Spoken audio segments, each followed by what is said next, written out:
الله أكبر الله أكبر الله أكبر الله أكبر. الحمد لله وكفى والصلاة والسلام على سيد الرسل وخاتم الأنبياء أما بعد فأعوذ بالله من الشيطان الرجيم بسم الله الرحمن الرحيم تلك الرسل فضلنا بعضهم على بعض صدق الله مولانا العظيم. معزز سامعین و ناظرین، تیسرے پارے کے آغاز میں ان خصائص کا ذکر ہے جو بعض انبیاء علیہ السلام کو عطا فرمائے گئے. کسی کو سیادت اور قیادت عطا ہوئی اور کسی کو بلا واسطہ ہم کلامی کا شرف عطا فرمایا گیا. کسی کی تائید واضح معجزات سے کی گئی. یہ تمام انبیاء علیہ السلام علو مرتبہ کے باوجود فضل اور شرف میں ایک جیسے نہ تھے، بلکہ اللہ نے فرمایا کہ فضلنا بعضهم علی بعض، ہم نے بعض کو بعض پر فضیلت دی تھی.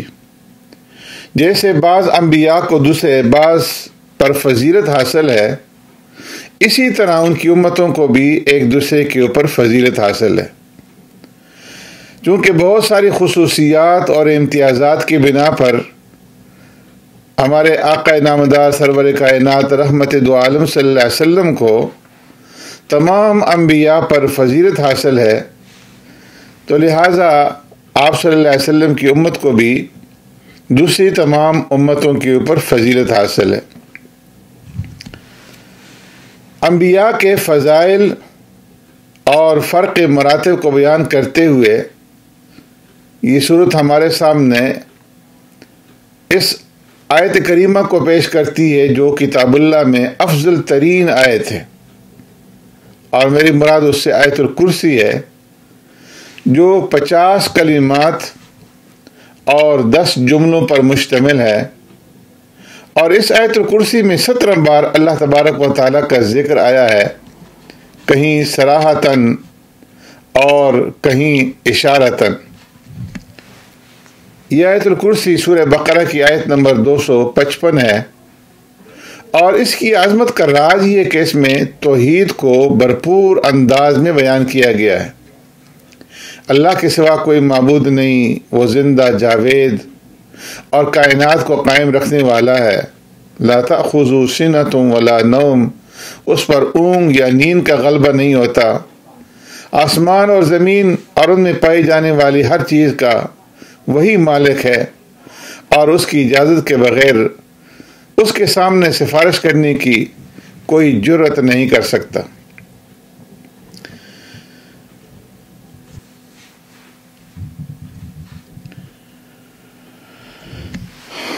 ان لوگوں سے پہلے کیا تھا اور ان کے بعد میں کیا ہوگا، اس سب کا علم رب العالمین کے پاس ہے. یہ لوگ اتنا ہی جانتے ہیں جتنا انہیں علم دیا جاتا ہے، سکھایا جاتا ہے. اس کے علم کی معمولی مقدار کا بھی احاطہ نہیں کر سکتے.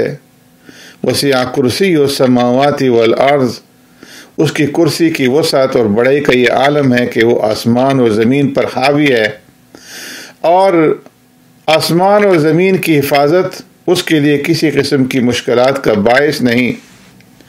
وہ نہایت ہی بلند اور عظمتوں کا مالک ہے. ہدایت اور گمراہی واضح ہو چکی ہے، لہذا دین اسلام کو قبول کرنے کے لیے کوئی جبر یا زبردستی نہیں ہے. جو باطل قوتوں سے بغاوت کر کے اللہ کا وفادار بن گیا تو اس نے ایسی مضبوط کڑی تھام لی جو ٹوٹنے والی نہیں ہے. اللہ ولی الذین آمنوا، اللہ ایمان والوں کا دوست ہے. اور انہیں کفر کی ظلمتوں سے ایمان کے نور کی طرف لاتا ہے، جبکہ کافروں کے دوست طاغوت اور باطل قوتیں ہیں جو انہیں ایمان کی روشنی سے کفر کے اندھیروں کی طرف لے جاتے ہیں، اور یہ لوگ ہمیشہ ہمیشہ کے لیے جہنم کا ایندھن بنیں گے۔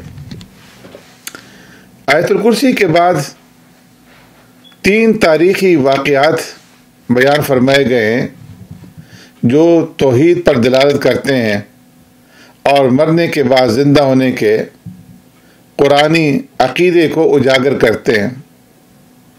ان 3 واقعات میں سے پہلا واقعہ حضرت ابراہیم علیہ السلام اور نمرود کا ہے، جس کا دعویٰ تھا کہ انا احیی و امیت، میں مار بھی سکتا ہوں اور موت سے بچا بھی سکتا ہوں، لہٰذا میں اس کائنات کا رب ہوں۔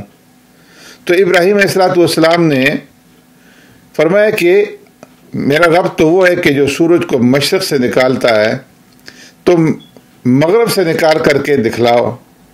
فبہت الذی کفر، اس پر وہ لاجواب ہو کر کے حیران رہ گیا۔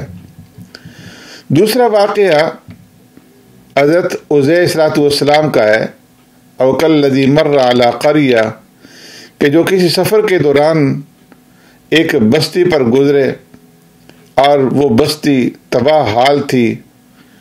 انہوں نے اس بستی کی اس کیفیت کو، اس کی بوسیدگی کو دیکھنے کے بعد تعجب کے انداز میں کہا کہ اللہ تبارک و تعالی اس کو دوبارہ کیسے پیدا فرمائیں گے؟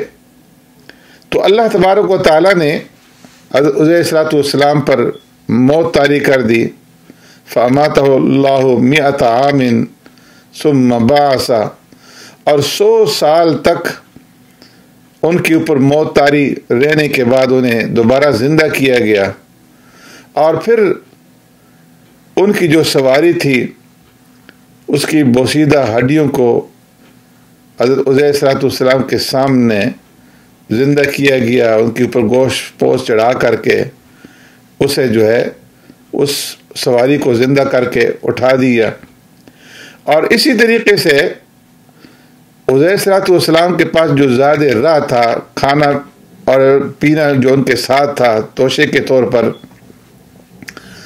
اللہ تبارک و تعالی نے فرمایا کہ فانظر الی طعامک و شرابک لم یتسنہ، 100 سال تک اس کھانے اور پینے کو باسی ہونے سے بچا کر کے رکھا، اور جس طرح وہ اس وقت تر و تازہ تھا 100 سال کے بعد بھی وہ کھانا اور پینا اسی طرح تر و تازہ اللہ رب العزت نے رکھ کر کے اپنی قدرت کا عملی مشاہدہ کروایا۔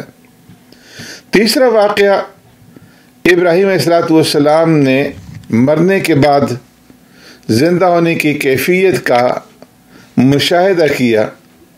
حضرت ابراہیم علیہ السلام نے اپنے اطمینان قلب کے لیے مردوں کو زندہ کرنے کی کیفیت کو عملی شکل میں دیکھنا چاہا، تو اللہ تبارک و تعالیٰ نے انہیں حکم دیا کہ تم 4 پرندے لے کر کے انہیں اپنے ساتھ مانوس کرو اور پھر انہیں ذبح کرو، اور بالکل ان کا قیمہ بنا کر کے ان کے ذرات آپس میں خلط مل کر کے مختلف پہاڑوں کے اوپر رکھ کر ان پرندوں کا نام لے کر کے انہیں پکارو۔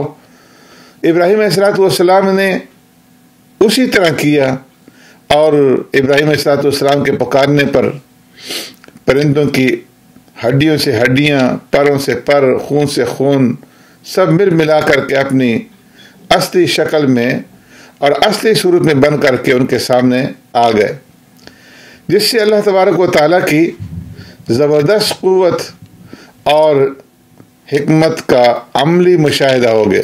دین اسلام انسانیت، انفاق فی سبیل اللہ، اخوت اور محبت اور فضل و احسان کا دین ہے۔ انسانی فلاح کا کوئی پہلو ایسا نہیں جس کی قرآن نے دعوت نہ دی ہو، اور نیکی کا کوئی ایسا کام نہیں جس کی اسلام نے ترغیب نہ دی ہو۔ سورہ بقرہ میں انداز بدل کر انفاق فی سبیل اللہ کی فضیلت بھی بیان کی گئی اور اس کے آداب بھی بیان کیے گئے۔ سب سے پہلے اللہ کی راہ میں خرچ کرنے والوں اور اخلاص کی بنا پر انہیں حاصل ہونے والے ثواب کو اس کاشتکار کے ساتھ تشبیہ دی گئی جو زمین میں ایک دانہ بوتا ہے اور اس سے 7 بالیاں اگتی ہیں، فی کل سنبلۃ 100 حبہ، اور ایک ایک بالی میں 100 دانے ہوتے ہیں۔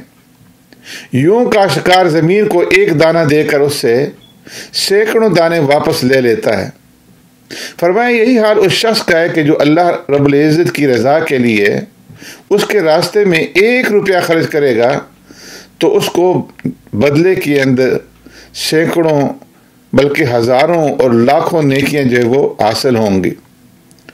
پھر اللہ تبارک و تعالیٰ نے دوسری طرف مثال دی ہے اس شخص کی کہ جو صرف دکھلاوے کے لیے صدقہ کرتا ہے، تو اس کی تشبیہ اللہ نے اس کسان کے ساتھ دی ہے کہ جو اپنی فصل ایسی چٹان کے اوپر بوتا ہے جس پر مٹی کی ہلکی سی تہ جمع ہو جاتی ہے۔ اگر تیز بارش ہو جائے تو مٹی اور بیج دونوں بہہ جاتے ہیں اور وہ چٹان صاف ستھری رہ جاتی ہے، اور جس کی وجہ سے اس کی ساری محنت جو ہے وہ ضائع چلی جاتی ہے۔ پھر صدقہ اور خیرات کی شرائط اور آداب بیان کرتے ہوئے فرمایا گیا ہے کہ مناسب بات یہ ہے کہ دینا اور درگزر کرنا ایسے صدقہ خیرات سے بہتر ہے جس کے بعد دل آزاری کی جائے۔ تو خرچ کرنے کے بعد کسی کی دل آزاری نہیں کرنی چاہیے۔ دوسرا حکم یہ دیا گیا کہ اے ایمان والو، اپنی کمائی میں سے اور جو ہم نے تمہارے لیے زمین سے پیدا کیا ہے اس میں سے عمدہ اور بہترین چیزیں اللہ کے راستے کے اندر خرچ کرو، اور ایسی ردی چیزوں کو اللہ کے راستے میں دینے کا ارادہ بھی نہ کرنا جو اگر تمہیں دی جائیں تو تم کبھی انہیں نہ لو، اس لیے کہ تم انہیں پسند نہیں کرتے۔ ہاں، اگر تم چشم پوشی سے کام کر جاؤ تو وہ الگ بات ہے۔ تیسرا حکم یہ دیا گیا کہ اگر تم صدقہ اور خیرات علانیہ دو تو تب بھی اچھی بات ہے، اور اگر تم چھپا کر ضرورت مندوں کو دو تو یہ تمہارے لیے زیادہ بہتر ہے۔ سبحانک اللہم و بحمدک، نشہد ان لا الہ الا انت، نستغفرک و نتوب الیک۔